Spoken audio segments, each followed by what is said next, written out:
Hi everyone, welcome to the visual guide for Hydra, the second mini-boss required for the Relic Reborn questline.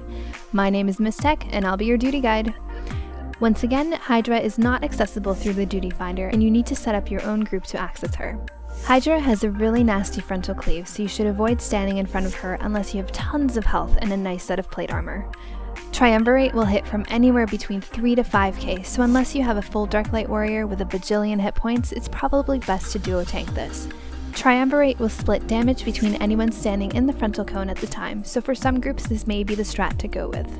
Melee needs to watch out for the mean Thrash tail swipe. Hydra will also cast Radiant Breath that will attack anyone mid-range. As such, ranged and healers should stay at max range. White Breath is a telegraphed frontal cone that should be avoided by all tanks. Getting hit by this puts up a pretty annoying healing debuff, which can give you some problems later on. Hydra will also put out a number of fire and ice AoE zones, similar to what Chimera does. Players should obviously avoid standing in these. Throughout the fight, a Wyvern ad will spawn that must be destroyed as fast as possible. If ignored, this ad will buff Hydra, and you do not want this. The main mechanic here is Fear itself. Hydra will run to the center of the room and cast a room-wide Fear. The only way to avoid this is by being on Hydra at the end of the cast.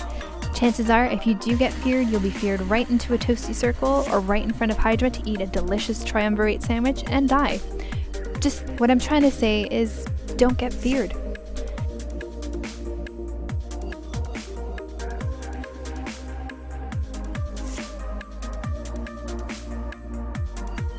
Continue avoiding these throughout the fight and you'll have yourself a kill.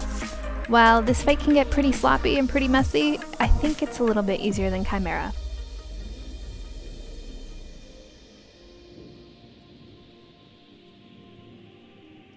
Once you have Hydra down, the rest of the Relic Reborn quest takes you to each hard mode primal, and each of those videos are already available on my channel. As always, thanks for watching! Up next, we'll start our journey through Coil. Till next time!